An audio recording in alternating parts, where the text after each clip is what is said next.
I was also involved in a rescue of the Brixham pilot boat called the Leslie H.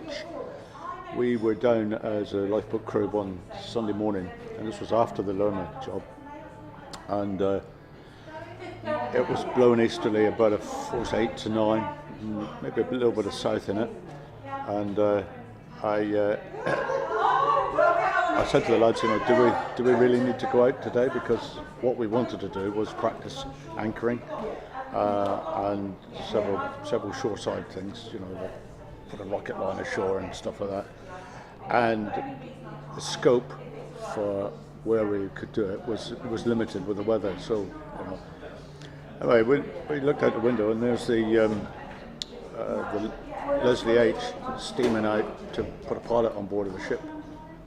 And so we sort of, dear children, going out in this weather. Anyway, we messing about in the lifeboat house, and then I suppose about 3/4 of an hour later, we had a call from the Coast Guard. Oh, you're still there? Yeah.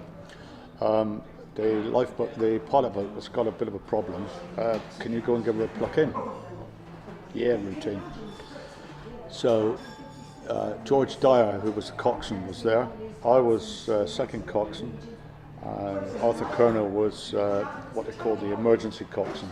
He went on to be full-time coxswain after I broke my leg. And anyway, so we went out and we saw the Leslie H. And what had happened was that as she was backing away or leaving the side of having discharged her pilot, somebody on the ship had let a slack rope down, and the rope had caught around both propellers and wound the shafts together. And she was totally very, very expensive repair job. Anyway, and she was helpless. So on board the pilot boat was Bob Curtis, and there was Carl Ansell and Bruce Halford, and all known to us. Anyway, we went out and George took the boat out, and we got alongside the pilot boat, and I can remember Bruce Halford was a dry oak stick, and he held his hand out, and I took his hand and he said, "Thank you, dear boy," as he stepped aboard the lifeboat, you see. And then Carl Ansell, he also came aboard the lifeboat. But just a routine, to get you home service, really. And anyway, we shackled up a 3-inch nylon tow, and we put on 60 fathom, which that gives you a nice bit of stretch between the seas, because again, wind against the tide, sea quite angry off of Berry Head, you get quite a bit of a race there. And anyway, we decided that we'd give her a tow in, and Bob Curtis stayed aboard the pilot boat. He couldn't steer because I think he may have had steering anyway. He stayed aboard the pilot boat, and we started to tow to Brixham. So George Dyer said, in his usual way, "Hey, our boy, you can have her." So I was on the wheel. Arthur Colonel was on my starboard side, and we were all up the top, and George was on my port side. And anyway, I could see that the weather was cocking up a bit, and it was a little bit worse than when we'd started to tow. This was probably because we were getting up a bit close to Berry Head. So I said to George, "I'm just going to ease her out a couple of degrees, George, and we'll take a nice wide sweep in the bay to get her out of the cockle." "Yeah, all right." So anyway, we did that. So George then says, "How about a cup of tea?" So, yeah, right. So on the intercom, 3 teas, please. So anyway, we're just chatting, and I suppose about 10 minutes, whoever takes a kettle to boil, John Ashford is coming up on the after deck. He's coming up to the top with railings both sides, and he's got 3 cups of tea in one hand, held by the handles, and he's hanging on with the other hand. And we all got life jackets and everything on. And of course, on the back door of the wheelhouse of the lifeboat is letters about so high, 6 inches high, in red. This door to be kept shut at all times when the vessel is at sea. So of course it was open, wasn't it? And because he'd just come out with his tea. and that actually is part of the self-righting capability, obviously. And because the red bit on the lifeboat, the orange bit, is the airbag.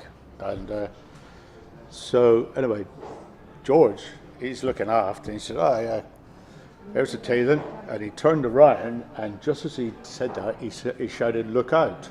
I mean, you've got to appreciate there's a lot of noise with the wind and the sea and that.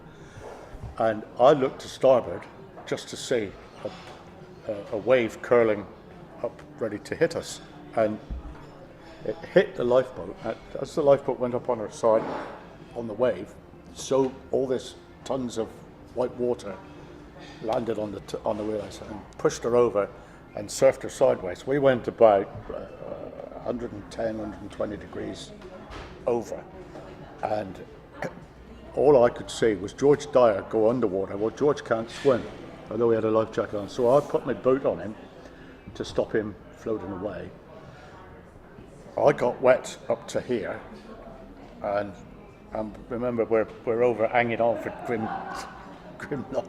Arthur Curnow never even got his feet wet. Anyway, the boat sort of righted herself, as she should, and thankfully we didn't even know the door was open.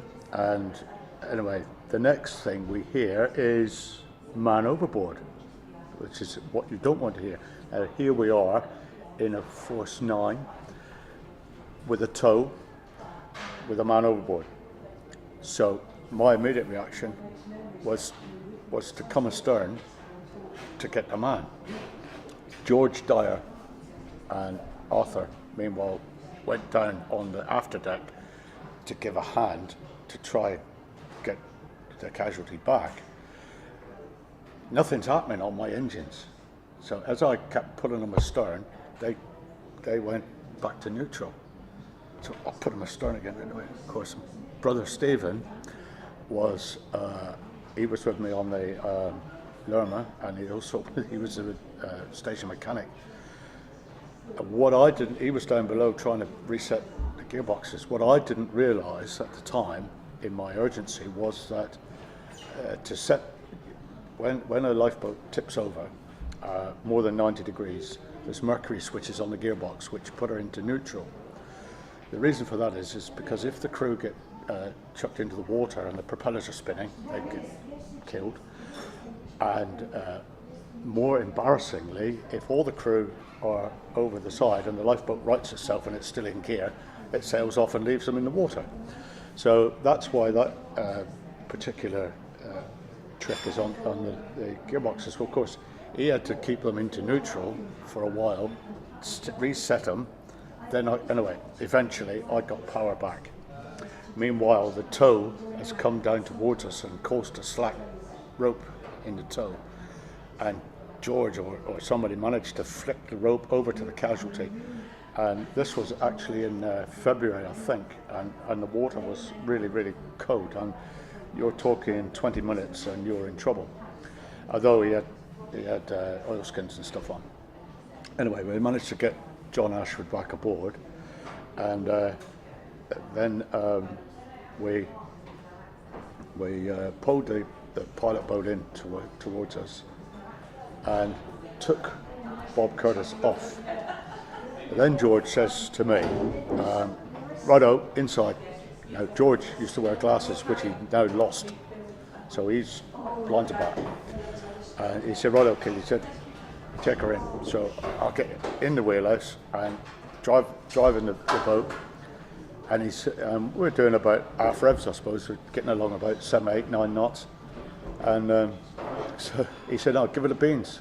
I said, "Well, give her the beans," which means open her up. I said, we ain't going to manage it." He said, "We've got a bloke here getting cold. Give her the stick." So, full throttle. So it wasn't very long before the rope parted, and the pilot boat went into in the back of Berry Head, and we measured. The pilot boat was 40 foot long, and we measured from trough to crest on a photograph 80 feet. So I'm not saying that the sea was 80 feet there, but it was quite severe. and the spray was coming up over the top of Berry Head, which is 200 feet high. So it just gives you the idea of the ferocity in that corner. Anyway, the pilot boat was total constructive loss, and so we got into Brixham, and we were met by some of the crew's wives, and George got a real telling off from his wife because he'd lost his glasses. But yeah, so by default I became the first person to capsize an Aaron lifeboat on service. And for that, I think we got I got a thanks on, or a certificate or something. So that was the end of that one.